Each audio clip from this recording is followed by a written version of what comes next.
की अदालत में फिल्म स्टार प्रियंका चोपड़ा पर आरोप છે કે તેઓ દગો આપવામાં માહિર છે।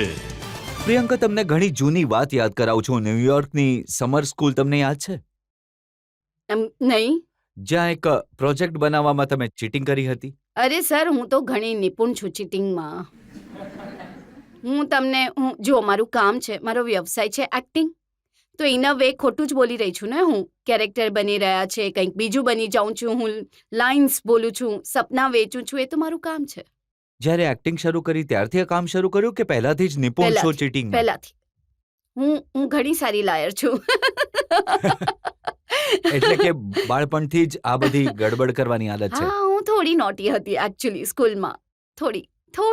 નોટી હતા પણ ભણવામાં સારા હતા। મેં સાંભળ્યું તમારું નામ હા. રાખ્યું હતું સનશાઇન। હા, પણ એ ભણવાને કારણે નહોતું, કેમ કે હું ઘણી હસતી રહું છું, હંમેશા ચરપી રહું છું, એટલે મને મારા ફ્રેન્ડ સનશાઇન કહેતા હતા। પણ ભણવા ગણવામાં પણ ઘણી સારી હતી એકચ્યુઅલી। અને એ પણ સાચું કે તમે એક્ટ્રેસ નહોતા બનવા માંગતા? સર, એક્ટિંગ મારા જીવનમાં અબાઉટ મિસ વર્લ્ડના 2 વર્ષ પછી આવી। એના પહેલા હું એન્જિનિયર બનવા ઈચ્છતી હતી, એરોનોટિકલ એન્જિનિયર બનવા ઈચ્છતી હતી, સાયન્સની સ્ટુડન્ટ હતી। 17 વર્ષની હતી જ્યારે હું મિસ વર્લ્ડ બની, અને આઈ થિંક એટ 17 તમને પોતાને નથી ખબર હોતી કે શું થઈ રહ્યું છે જીવનમાં। મારી આખી જિંદગી બદલાઈ ગઈ હતી। તમારા પેરેન્ટ્સનો એક ઇન્ટરવ્યુ વાંચ્યો, એમણે કહ્યું તમે એકવાર કહ્યું હતું કે હું તો ઝાડુ પોછા કરવાવાળી બાઈ બનવા માંગુ છું। ત્યારે હું 3 વર્ષની હતી, મને ઝાડુ પોછા કરવાનું ઘણું ગમતું હતું। અને હું ઝાડુ ઉઠાવીને મારું ઘર સાફ કરતી રહેતી હતી, અને મારા નાના મારી પાછળ દંડો લઈને આવતા હતા અને કહેતા હતા કે આ દંડા રામ છે એવો પડશે જો ઝાડુ ઉઠાવ્યું તો, તું ભણીશ, તું ડોક્ટર બનીશ, એન્જિનિયર બનીશ। તો ઝાડુ પોછા નીકળી ગયા। હવે જોજો આવીને તમે મારું ઘર કેટલું ગંદુ રાખું છું। પણ જે લોકોની નકલ ઉતારવાની આદત છે એ તમને બાળપણથી હતી? હા, આ પણ બાળપણથી હતી, પણ એ થોડું વિચાર્યું હતું કે એક્ટર બનીશ। આજકાલ તો જુઓ, એક્ટિંગ એક પ્રોફેશન બની ગયો છે। પણ when I was young, about જ્યારે હું 10-15 વર્ષની હોઈશ, ત્યારે યુ નેવર થોટ ઓફ, જ્યારે બરેલી જેવા શહેરમાં રહી છું, યુ ડોન્ટ થિંક કે કોઈ એક્ટર પણ બની શકે છે, કે એક્ટિંગ એક પ્રોફેશન પણ હોઈ શકે છે। તો નકલ તો હું હંમેશા એનું ઉદાહરણ જોયું અમે એક સ્ટેજ શોમાં, તમે શાહરુખ ખાનની નકલ ઉતારી। જી મેં કહ્યું ને, જી ગુસ્તાકી માફ, સોરી।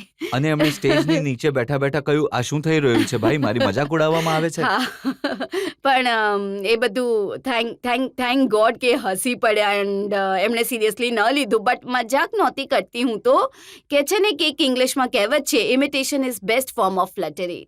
અને સલમાનનો જે તમે દમંગનો રોલ કરીને બતાવ્યો એ પણ લોકોએ ઘણો પસંદ કર્યો। જી, I think I was very grateful કે એવોર્ડ ફંક્શનમાં હું એકચ્યુઅલી ઘણી બોર થઈ જાઉં છું સેમ વસ્તુઓ કરીને। દરેક એવોર્ડ ફંક્શનમાં અમે લોકો આવીએ છીએ, ગીતો કમ્પાઇલ કરીએ છીએ, એના પર ડાન્સ કરીએ છીએ, so I wanted to do something different in each one. તો આઈ એમ ગ્લેડ કે મેં જેટલા પણ અલગ અલગ પરફોર્મન્સ કર્યા એ લોકોને ગમ્યા।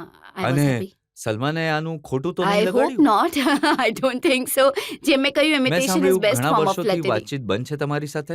મેં તો એમને પૂછ્યું પણ નથી, એમણે કહ્યું પણ જે નહીં, તો જૂની આઈ ડોન્ટ અનબન નો। થઈ હતી એ પૂરી થઈ ગઈ છે? મને તો ખબર પણ નથી કે અનબન હતી, તમે જ કહી રહ્યા છો મને। આ મેં છાપાઓમાં આ એવી રિપોર્ટ્સ વાંચી છે એમણે। છાપાઓને બિલીવ કરવા લાગ્યા સર તમે, તો મારી લાઈફ જ બદલાઈ જશે। અને છાપામાં એ પણ લખ્યું કે કટરીનાએ તમારી સાથે કામ કરવાની ના પાડી દીધી છે? એ તો તમારે કટરીનાને પૂછવું જોઈએ ને। હવે આ સવાલનો જવાબ હું કેવી રીતે આપું? પછી તમે કહેશો હું આરોપી। મને પૂછો ને, શું મેં ના પાડી? હા, પણ એ તો સાચું છે કે એમણે ના પાડી તમારી સાથે એક ફિલ્મમાં કામ એમણે કરવાની। ફિલ્મને ના પાડી છે, હવે મારે કારણે કે નહીં એ તો તમારે એમને પૂછવું પડશે। તમને શું લાગે છે? મને નથી લાગતું કે કોઈ પણ એક્ટ્રેસ મારે કારણે ફિલ્મને, અને કેટરીના ઘણી વધારે મોટી સ્ટાર છે, આઈ ડોન્ટ થિંક કે એવું કરશે। આ તમે ડિપ્લોમેટિક રીતે જવાબ આપી રહ્યા છો?